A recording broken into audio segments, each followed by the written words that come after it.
Où allons-nous après notre mort? Qu'en est-il du ciel? Qu'en est-il de l'enfer? Que dit la Bible? Et qu'en est-il des gens qui y ont réellement été? Eh bien, nous avons des témoignages de première main.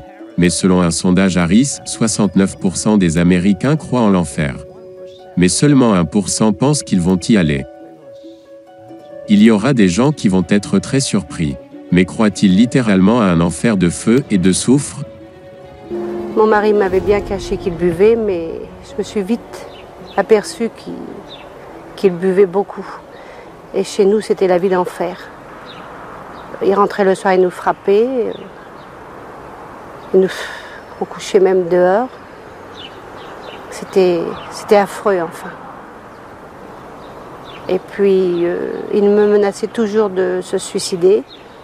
Donc, je le croyais pas. Et un jour, eh bien, oui, il l'avait fait. Et nous l'avons laissé comme ça, croyant qu'il nous faisait la comédie comme d'habitude. Mais Dieu, tout d'un coup, m'a montré qu'il n'était pas comme d'habitude. Et quand je l'ai vu, ses yeux étaient ressortis de la tête, son visage gonflé, c'était terrible. Et aussitôt, j'ai appelé mes enfants et on a appelé le SAMU. Le SAMU, pour eux, c'était un homme comme déjà mort. Souvent, les histoires d'autres personnes peuvent nous faire oublier que nous, on a aussi ce genre d'histoire en nous. Hein, et pour X raisons, dans X domaine, on va régler ça, on va parler à lui, on va faire ça. Après, il faudra le faire, c'est plus ou moins dur. Hein. Franchement, des fois, c'est même dur. Hein. En fait, c'est pas dur, c'est nous qui sommes durs. Donc c'est pour ça que c'est dur à accomplir, à faire. Le 22 novembre 1998. C'était une nuit habituelle pour Bill et Annette Wiese. Ils ont passé la soirée avec des amis, puis sont rentrés à la maison et se sont couchés vers minuit. Environ 3 heures plus tard, Bill s'est senti retiré de son lit et jeté dans les airs.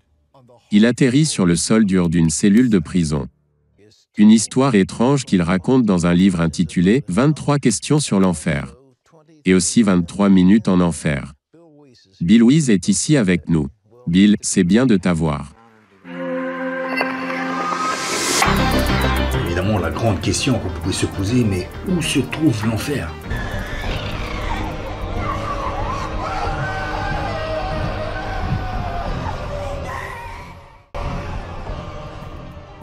C'est un endroit, mais certains chrétiens disent que ce n'est pas un endroit. C'est un endroit géographique réel. J'ai compris que j'étais au fond de la terre. On a du mal à imaginer d'ailleurs pourquoi le ferait-on que le cœur même de l'enfer, le centre de l'enfer même, est là juste en dessous de nos pieds.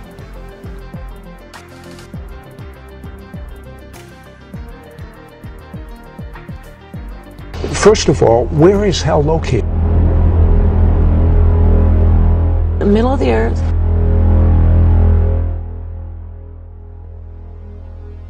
Et tout à coup j'ai été retiré de mon corps, comme être aspiré hors de votre corps, et je me suis retrouvé tombant dans les airs. Mené dans un tunnel où il y avait des milliers de personnes qui tombaient en même temps.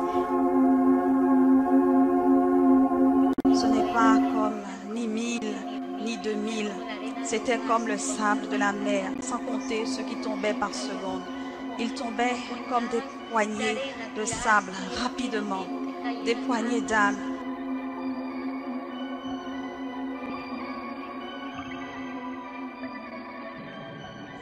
Et Jésus triste pleurait et me dit, ma fille, c'est comme cela que se perd l'humanité.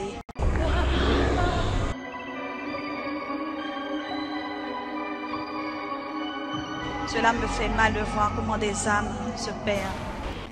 Et j'ai atterri dans cette cellule de prison réelle, en enfer. Ce n'est pas métaphorique ou allégorique. Ce n'est pas un état d'esprit. C'est littéralement une vraie douleur que tu vas ressentir en enfer. Qu'en est-il de l'étang de feu? Y a-t-il eu du feu quelque part? Oui, j'ai été sorti de la cellule et j'ai été placé à côté de ce grand gouffre de feu. Ce gouffre n'était pas l'étang de feu dont parle Apocalypse chapitre 20, versets 13 à 15. Mais l'enfer actuel. Et ce gouffre était comme un énorme capuchon, un trou dans le sol, avec des flammes faisant rage très haut dans cette caverne ouverte. Et encore une fois, ce n'était pas métaphorique ou allégorique, mais de vraies flammes au sens littéral. Et Pat, c'est là que je pouvais voir des gens. Il y avait des gens littéralement à l'intérieur de ce gouffre, en train de brûler. C'est la vue la plus horrible. De voir une personne en train de brûler de feu et crier.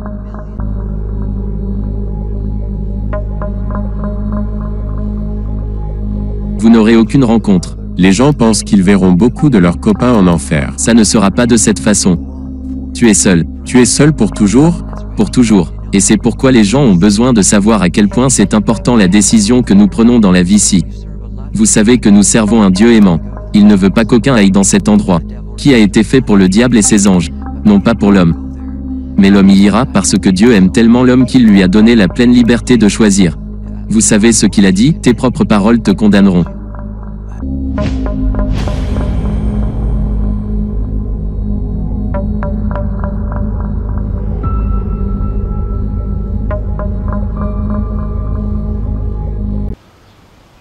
Dans cette vision, justement, il voyait avec étonnement des gens d'église qui n'étaient pas enlevés lors de la parousie.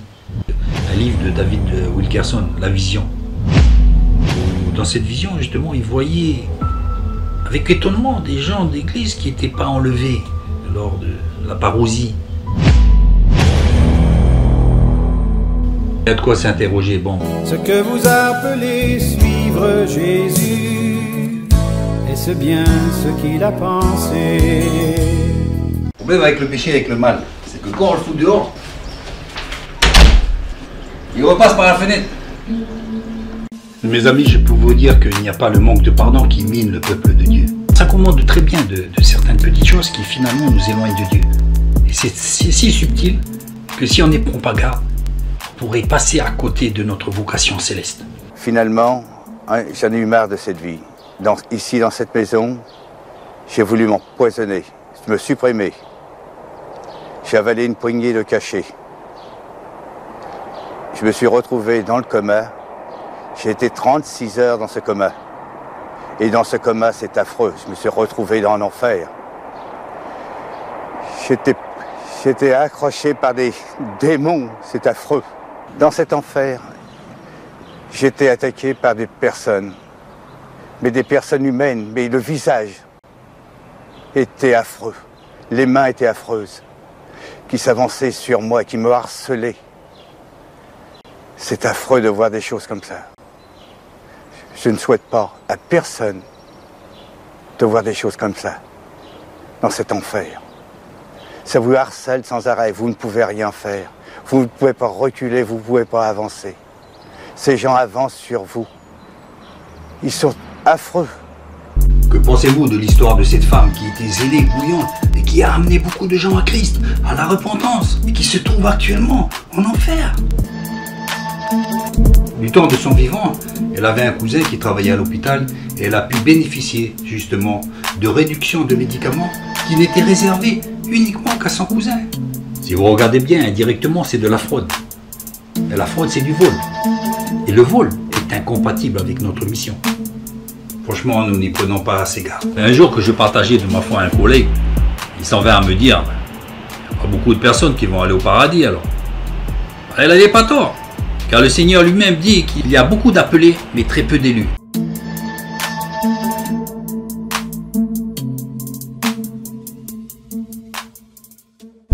Et qui a commencé à montrer ma vie, du début à la fin.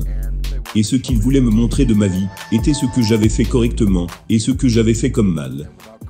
Et sans entrer dans toute l'histoire de ma vie, c'était vraiment simple, très simple. Premièrement, quand j'avais été une personne aimante, et gentille, respectueuse des autres. Cela rendait les anges heureux, cela rendait Jésus heureux, et il me faisait savoir que cela rendait Dieu heureux. Et quand j'avais été égoïste et manipulateur, cela rendait les anges mécontents, et rendait Jésus mécontent, et ils m'ont fait savoir que cela rendait Dieu mécontent. Ce qu'ils essayaient de me dire, en un mot, était que le but de mon existence était d'aimer Dieu, aimer mon voisin comme moi-même. C'est la raison pour laquelle j'avais été créé, c'est pourquoi j'étais dans ce monde. Le faire et apprendre, et j'avais échoué.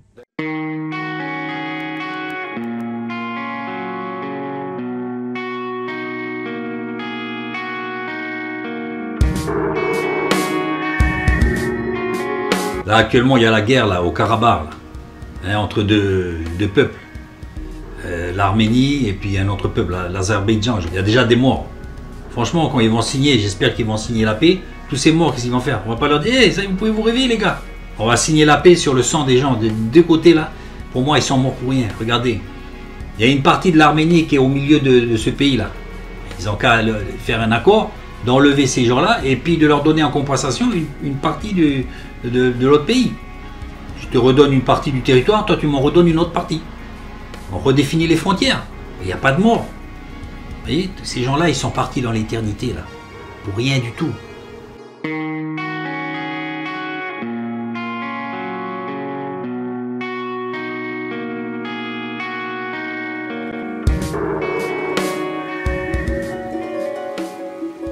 Ils m'ont dit que je devais revenir dans ce monde. Et j'étais vraiment énervé, parce que je voulais aller au paradis. Ce qu'ils m'ont dit sur le paradis, c'est que c'est le plus amusant, le plus intéressant, c'est le plus merveilleux endroit que tout le monde. Tout le monde voudrait aller au paradis. Et je voulais y aller. Et ils ont dit que je n'étais pas prêt, que ce n'était pas mon heure d'aller au paradis. C'était mon temps de revenir dans ce monde, et d'essayer de vivre, comme Dieu voulait que je vive, quand Dieu m'a créé en tout premier lieu. Je serai avec toi. Je ne te laisserai pas dans ce lieu. Je vais te montrer ce lieu, car il y a beaucoup qui savent qu'il existe un enfer, mais ils n'ont pas peur. Ils pensent que c'est un jeu. Ils pensent que l'enfer est une blague. Et beaucoup ne le savent pas. Et c'est pour cela que je vais te le montrer. Car nombreux sont ceux qui se perdent, que ceux qui rentrent dans ma gloire. Et quand il me dit toutes ces paroles, donc j'ai écouté ces paroles et j'ai vu comment des larmes tombaient sur son habit. J'ai dit, Seigneur, pourquoi pleures-tu? Et il dit, ma fille, parce que nombreux sont ceux qui se perdent. Je vais te montrer cela pour que tu leur dises de ne pas venir dans ce lieu. Et à ce moment où il parlait, tout commençait à bouger. La terre s'est ouverte, des parties de la terre.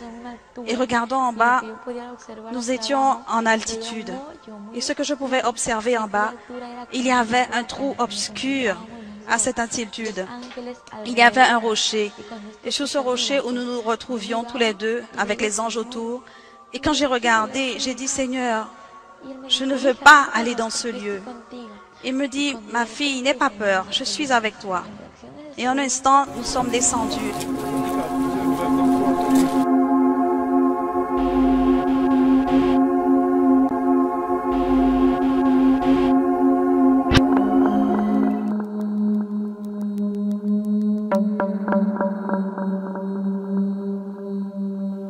L'usage de drogue, puis son overdose, avait maintenu Randy Hicks dans les ténèbres depuis très tôt dans son enfance. Il avait grandi avec 8 frères et sœurs dans l'Illinois rural avec très peu de surveillance parentale. Je me suis défoncé à 8 ans, avec 2 de mes frères plus âgés, dans le garage. C'était la première fois que je fumais de la marijuana. Je ne l'oublierai jamais. Et j'avais aimé ça. Les frères de Randy cachaient la marchandise dans le fond du jardin, dans leur sac à dos ou même sous leur matelas.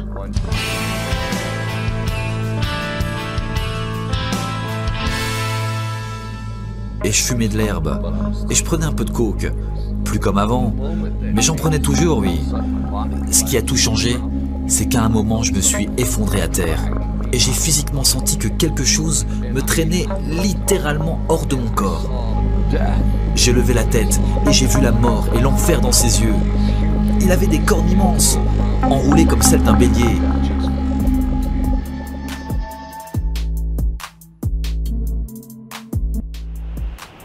Tout le monde veut aller au paradis. Mais qui veut arrêter l'ivrognerie, le mensonge et le vol? L'adultère? Très peu de gens. Personne ne sera pris par surprise. Nous savons déjà qu'un mauvais chemin conduira dans un mauvais destin. Là-bas, c'était le cristal qui était en vogue.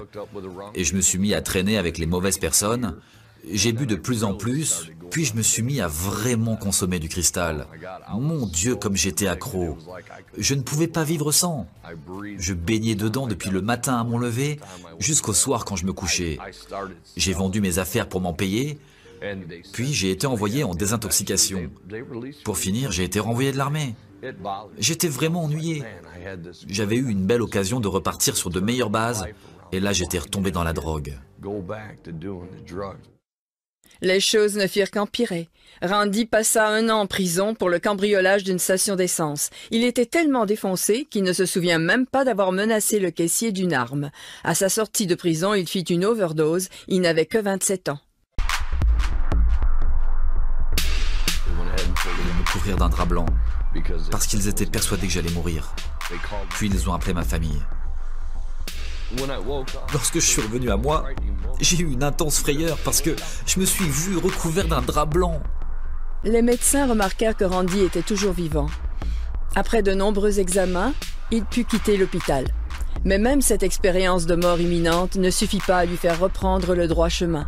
Randy se maria, mais ni son usage d'alcool ni sa dépendance à la drogue ne cessèrent, ce qui conduisit à la ruine de son mariage. En 1997, la femme de Randy le quitta avec ses 2 jeunes enfants. Même lorsque j'étais avec mes enfants, je buvais et je fumais de l'herbe et je prenais un peu de coke. Plus comme avant, mais j'en prenais toujours, oui. Ce qui a tout changé, c'est qu'à un moment, je me suis effondré à terre et j'ai physiquement senti que quelque chose me traînait littéralement hors de mon corps. J'ai levé la tête et j'ai vu la mort et l'enfer dans ses yeux. Et moi je vous le dis, même si vous avez une cabane mais vous êtes au paradis, vous êtes au paradis, ne vous inquiétez pas. De sorte que les gens qui seront au paradis, ils auront des palaces et d'autres ils ont peut-être des garages ou des maisons modestes. Par vos actions, par vos bonnes œuvres, amassez-vous des trésors là-haut. Là où, comme dit le Seigneur, la rouille et la teigne n'atteignent pas. On ne pourra pas vous éjecter non plus, vous voyez. Vous dire c'est fini, vous avez un bail de 99 ans, non. C'est l'éternité. Rendez-vous compte, la félicité. Donc ça serait vraiment bête de louper le train là qui va passer une fois, juste pour une bassine et pour une connerie de jeu d'écriture, ni vu ni connu, un petit détournement comme il faut. Ça sert à rien. Rendez ce qui n'est pas à vous.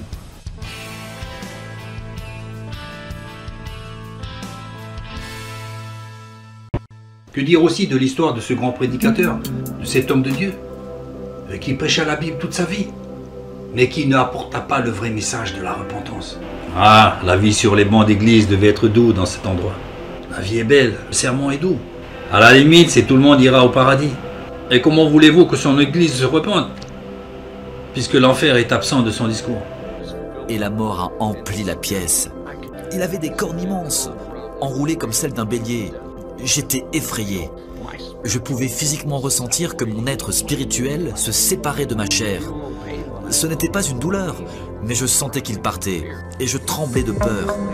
Je suis tombé sur mon visage, et j'ai hurlé. Aujourd'hui, il ne fait pas partie de ces lieux célestes. Et pourquoi? Pourquoi, me direz-vous? Parce qu'il a entraîné des dizaines et des dizaines de personnes dans une sorte d'utopie. Il ne croyait pas lui-même en enfer. Il pensait pas que ces choses-là puissent exister. Et oui, je pensais, Seigneur, pourquoi m'as-tu envoyé dans cet endroit affreux? Il répondit que beaucoup de personnes ne croient pas que l'enfer soit réel. Il dit, même certains de mon propre peuple ne croient pas que l'enfer existe. Cette déclaration m'a surpris, parce que je pensais que tous les chrétiens croyaient en l'enfer. Mais beaucoup d'entre eux ne le croient pas. Ils croient à l'annihilationnisme, ou à l'universalisme, ou au sommeil de l'âme. Jésus a dit dans Matthieu 25 verset 46. Et ceux-ci iront pour la vie éternelle, et ceux-ci au châtiment éternel. Si le paradis est gratuit, le prix que vous devez payer sera toujours la repentance. Beaucoup de religieux, et surtout dans la communauté catholique, sont responsables de la perdition de milliers, voire de millions de personnes. Je le redis avec tact et prudence, en pesant mes mots, parce qu'ils n'ont pas apporté le vrai message de la repentance. Oui, j'ai été sorti de la cellule et j'ai été placé à côté de ce grand gouffre de feu. Ce gouffre n'était pas l'étang de feu dont parle Apocalypse chapitre 20, versets 13 à 15. Mais l'enfer actuel.